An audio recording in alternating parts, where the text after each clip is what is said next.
नमस्कार दोस्तों, मैं लवनीश शर्मा आप सभी का एक बार फिर से स्वागत करता हूं हमारे चैनल एस्ट्रोलाइफ सूत्रास पे। दोस्तों, आज हम जानेंगे कि किसी भी कुंडली के फलित के लिए उस कुंडली में उपस्थित ग्रहों के भोगांश की कितनी वैल्यू रहती है।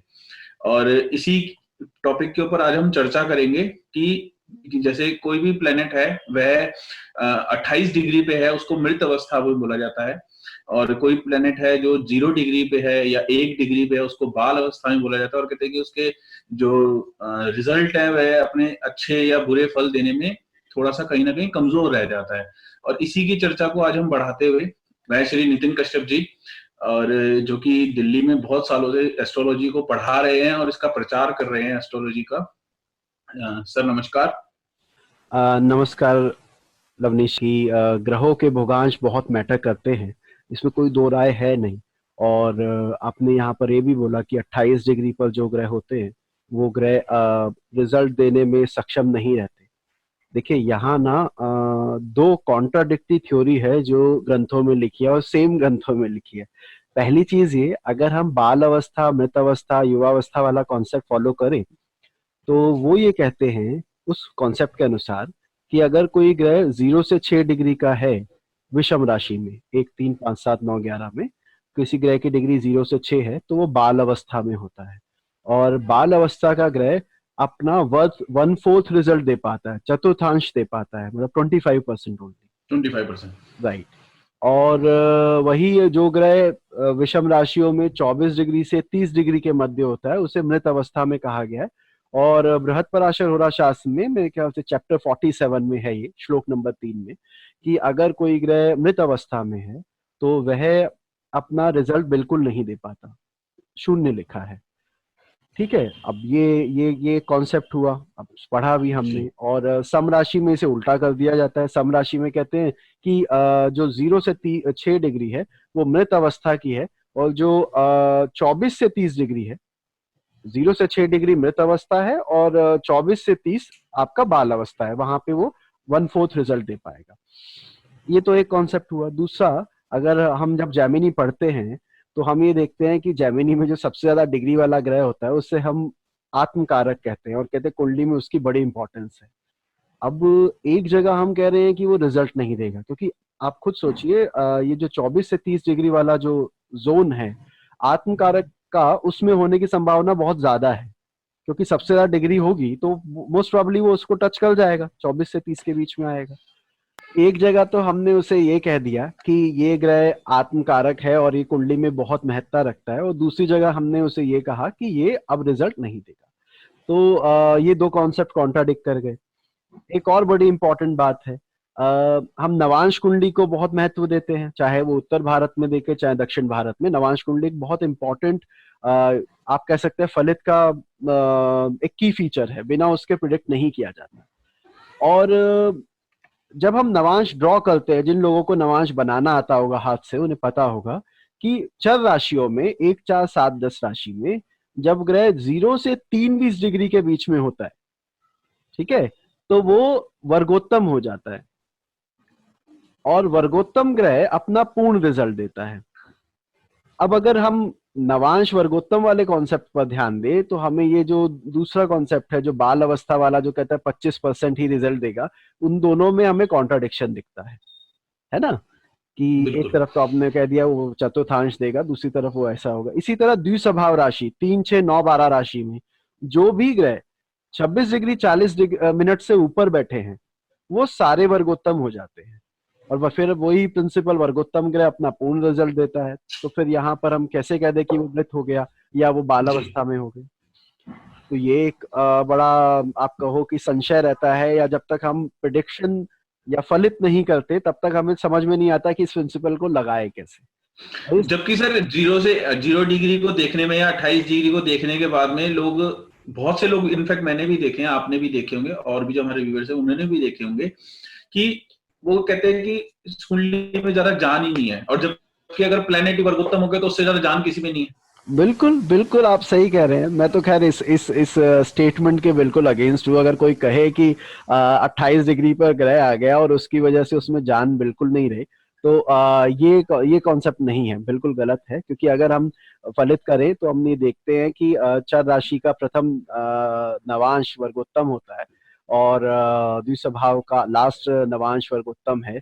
तो ऐसे केसेस में हम ये नहीं कह सकते कि वो अपने पूर्णफल नहीं देंगे। अब इसके अलावा एक चीज और इम्पोर्टेंट है, अगर लवनीश जी, कि ग्रहों के परम उच्च बिंदु कुछ होते हैं। जब हम पढ़ाते हैं ज्योतिष तो हम ये कहते हैं कि मकर में मंगल उच्च का हो गया, लेकिन मकर में भी एक सर्टेन डिग्री पे जाके वो उच्च का होता है। हम्म। ठीक है। इसी तरह शुक्र भी है। शुक्र मीन राशि में जी। उच्च का है, सबको पता है, लेकिन उस राशि में भी परम उच्च बिंदु हमने एक डिसाइड किया हुआ है, वो वहां पर जाकर उच्च का होगा। वो बिंदु होते हैं 27 डिग्री 28 डिग्री। मतलब और एक चंद्रमा के लिए अगर देखे तो वो सिर्फ 3 डिग्री का होता है, तो वो बिल्कुल परम उच्च बिल्कुल माना जाता बिल्कुल है। वृषभ राशि में 3 डिग्री पर हम कहते हैं चंद्रमा उच्च का हो जाएगा। अब परम उच्च हो जाएगा। अगर वो परम हम्म। उच्च वृषभ राशि में 3 डिग्री पर हो रहा है, तो वृषभ राशि सम राशि होने की वजह से वहीं कुछ पेज बाद श्लोक मिलता है कि सम राशि में जो 0 से 6 है वो तो मृत अवस्था में, वो तो 0 रिजल्ट देगा। तो भाई वो जी। परम उच्च को हम क्या करें अब? ये जो हम परम उच्च देख रहे थे, तो वो तो कॉन्सेप्ट लगा ही नहीं। तो बिल्कुल।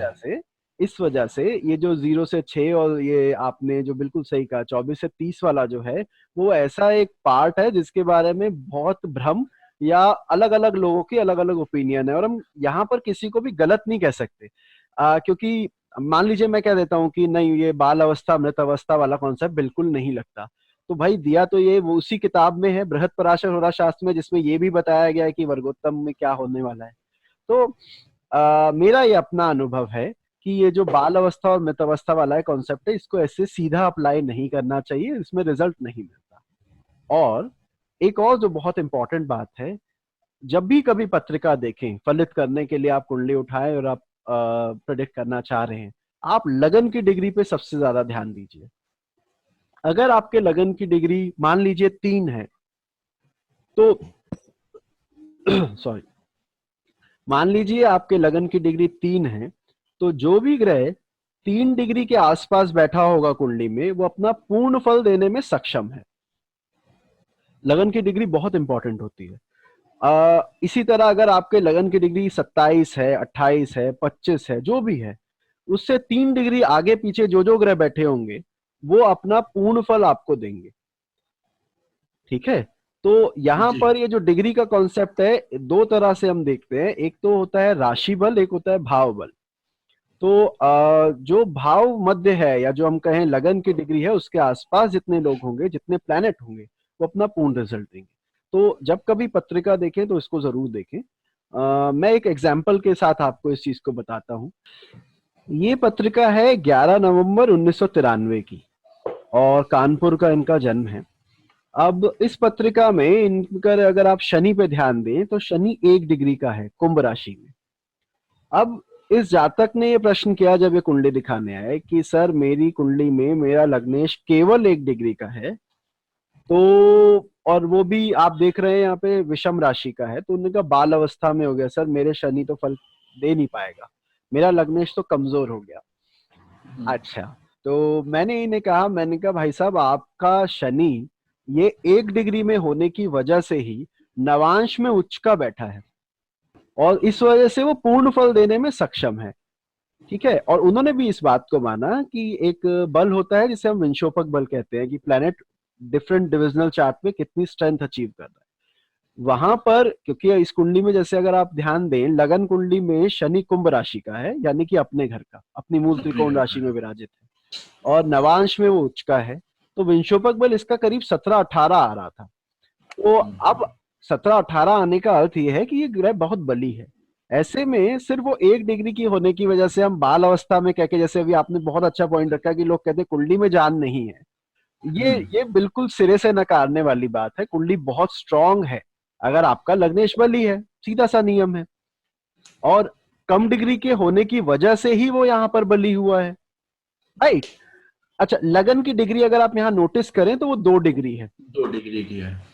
तो यानी शनि करीब करीब लगन के ऊपर ही विराजित है, जो लगन मध्य है या जो लगन का पॉइंट है जो 2 डिग्री का है, एकदम उसके ऊपर ही शनि की डिग्री आई है।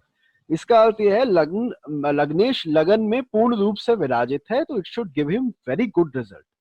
क्षमा, अब जरा आप सूर्य पे ध्यान दीजिएगा। सूर्य इस कुंडली में कितनी डिग्री का है? 26 डिग्री। करेक्ट, 26 डिग्री जी। अब लगन की डिग्री हमारी 2 है और सूर्य की डिग्री 26 है। यहाँ गैप बहुत ज्यादा है। ऐसे में ये जो सूर्य है वो नवम भाव के फल देने में सक्षम नहीं है। हमें इस तरह कुंडली देखनी होती है कि भाई वो किस भाव में मूव कर रहा है और वो आगे कैसे रिजल्ट देगा। तो आगे से जब कभी भी ग्रहों की डिग्री का कॉन्सेप्ट आप समझने के प्रयास करें तो ध्यान दीजिएगा, चर राशि में शुरुआत की 3 डिग्री होना अच्छी बात है, वो ग्रह बली हो जाता है। और इसी तरह से द्विस्वभाव राशि के अंतिम 3 डिग्री में होना, यानी 26-40 से लेके 30 डिग्री तक अगर कोई ग्रह बैठा है तो वो भी पूर्ण बली ही माना जाना चाहिए, वो वर्गोत्तम हो जाता है। और अगर कोई ग्रह उच्च का है, जैसे शुक्र है या मंगल है, और तब वो उस डिग्री को अटेन कर रहा है, 27-28 के आसपास आ गए हैं, तो वो भी अपने पूर्ण फल देंगे। तो इस आप मैं कहूँ वृद्ध अवस्था और बाल अवस्था वाला या जो मृत अवस्था वाला कॉन्सेप्ट है, उसको मेरे ख्याल से फलित करते समय इतना उसको तवज्जो नहीं देनी चाहिए जितना कि नवांश कुंडली को और ग्रहों के उच्च नीच होने को नवांश। जी। तो सर एक चीज मैं जानना चाहता हूँ कि जैसे ये भी बात हमारे शास्त्रों में ही लिखी गई है कि बाल अवस्था और मृत अवस्था, तो उसको कंसीडरेशन की कहाँ पे ज्यादा होनी चाहिए, मतलब उसको कहाँ पे ध्यान दिया जाए हमें कि उसका रिजल्ट? बिल्कुल बिल्कुल। देखो, एक तो गंडांत में हमें जरूर देखना चाहिए।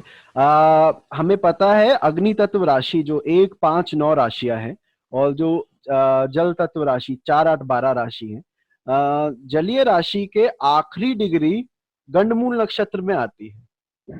ठीक है, जैसे कर्क राशि के लास्ट में अश्लेषा आता है, वृश्चिक के आखिरी में ज्येष्ठा है और मीन में रेवती है। मीन में रेवती है, करेक्ट। तो अगर उसमें आपका प्लैनेट इस डिग्री में फॉल करता है, लास्ट डिग्री में, in that case it can give you very negative result. Okay. और सिमिलरली अगर अग्नि तत्व राशि जैसे कि आपका 1, 5 और 9 है, अगर 1, 5, 9 में आपके ग्रह की डिग्री शुरुआत की है 0 से लेके 3 डिग्री तक, तो हम कह सकते हैं कि हमें वहां पर ध्यान देना चाहिए। वहां पे नेगेटिविटी के चांसेस भी हैं, क्योंकि 1, 5, 9 में शुरुआत का जो नक्षत्र पड़ता है, 1 में अश्विनी, 9 में मूल और 5 में मघा, राइट। तो इन तीनों के शुरुआत की डिग्री हो तो हमें जरूर देखना चाहिए। ठीक है। अच्छा सर एक चीज, अब जैसे इसी कुंडली की अगर हम बात करें तो इसमें सूर्य जो था 26 डिग्री का था। हाँ जी। और नीच अवस्था में था। हाँ था, बिल्कुल बिल्कुल। और लेकिन वो उस कुंडली के लिए आत्मकारक भी था। जी बिल्कुल, आत्मकारक है। ठीक है ना। तो सर इसका जो रिजल्ट रहेगा कुंडली में नेगेटिव रहेगा या पॉजिटिव रहेगा? ओके, देखो पहली चीज तो लवनीश जी ये समझ लेना चाहिए, अगर हम जेमिनी कुंडली पर अगर हम कुंडली पर जेमिनी प्रिंसिपल लगा रहे हैं तो हमें दृष्टियां भी जेमिनी लगानी चाहिए, हमें नियम भी जेमिनी के लगाने चाहिए। मेरी बात समझिएगा। हम क्या करते हैं, मैंने बहुत लोगों को देखा है, लोग बोलते हैं आत्मकारक है, और आत्मकारक बोलने के बाद दृष्टियां वही ले लेते हैं जो वैदिक में दी है कि मंगल की 4थी दृष्टि, बृहस्पति की 5वीं दृष्टि या शनि की 3, 7। तो नियम ये कहता है कि अगर आप उसे आत्मकारक ट्रीट कर रहे हैं तो फिर आप ज्ञाति कारक, भातृ कारक, अमात्य कारक वाला कॉन्सेप्ट लगाइए, क्योंकि आप 2 सिस्टम को करप्ट नहीं कर सकते। जी। 2 अलग अलग सिस्टम है। या तो जिन गुरु से मैंने सीखा, श्री के रंगाचारी, वो हमेशा ये कहते हैं कि भाई अगर आप एक सिस्टम को पूर्ण रूप से फॉलो करें, आप उसे पॉल्यूट या करप्ट ना करें कि आधा इसका और आधा उसका करके फलित करोगे तो कहीं आप निर्णय पर नहीं पहुंच पाओगे। तो जैसे आपने कहा, हाँ सूर्य यहाँ पे आत्मकारक है। फिर अब मैं यहाँ पे देखूंगा सेकंड हाईएस्ट डिग्री किस ग्रह की है। जो भी ग्रह होगा, अभी अगर हम चार्ट की बात करें, जो भी ग्रह की सेकंड हाईएस्ट डिग्री होगी वो अमात्य कारक बनता है जेमिनी ज्योतिष में। और हमें ये भी पता है या पता होना चाहिए, अगर हम जेमिनी लगा रहे हैं तो कि स्थिर राशि में बैठे ग्रह को चर राशि के बैठे ग्रह देखते हैं, चर वालों को स्थिर वाले देखते हैं, द्विस्वभाव को द्विस्वभाव, तो टोटली डिफरेंट कॉन्सेप्ट होगा वो। तो जब समझाना हो, पढ़ाना हो जेमिनी के पॉइंट ऑफ व्यू से, तब हम उसकी को अप्लाई करना चाहिए। मेरा पर्सनली ओपिनियन है। बाकी जहां तक आपने सूर्य की बात, बिल्कुल सर, दो अलग अलग विधाएं हैं तो दो अलग अलग तरीके से यूज होनी चाहिए। बिल्कुल आप आप बिल्कुल सही सही। कह रहे हैं, बिल्कुल आप सही कह रहे हैं। अब जैसे यहाँ पर आपने सूर्य की बात की, सूर्य नो डाउट तुला राशि में नीच का है, जैसे आपने बताया, और डिग्री भी उसकी लास्ट डिग्री आ रही है। हम ये देख रहे हैं वो दशम भाव के बहुत करीब आ चुका है, राइट। नवम भाव में जी है लेकिन दशम भाव के बहुत करीब आ चुका है, और दशम भाव में जी। सूर्य दिग्बली होता है। तो जस्ट बिकॉज वो राशि में नीच का है, और हम ये कह दें कि वो भैया नीच नीच का हो गया, और वृद्ध अवस्था या मृत अवस्था में हो गया, इस वजह से वो परिणाम ही नहीं देगा, ये गलत है। हमें दिग्बल भी देखना है, और दिग्बल है तो उसके हिसाब से भी रिजल्ट देगा। मैं सीधी सीधी भाषा में लवनीश एक बात कहूं, ये कहना कभी भी कि ये ग्रह बिल्कुल रिजल्ट नहीं देगा, मुझे लगता है ये मिथ्या है। अगर कुंडली में ग्रह बैठा है तो कुछ ना कुछ बल तो उसके पास है। हमने ऐसे लोग भी देखे हैं जिनका लग्नेश पूर्ण रूप से अस्त है, पूर्ण रूप से मेलेफिक इन्फ्लुएंस में है, but they are living, I would say they are living a good life. Okay, तो ऐसे में अगर हम सीधा ये बोल दें कि भैया ये तो लग्नेश गया तो इस ये व्यक्ति जीवित ही नहीं रहेगा, या क्योंकि शास्त्र तो ये कहता है कि जो ग्रह अस्त बिल्कुल हो जाएगा वो पूर्ण बिल्कुल फल नहीं दे पाएगा।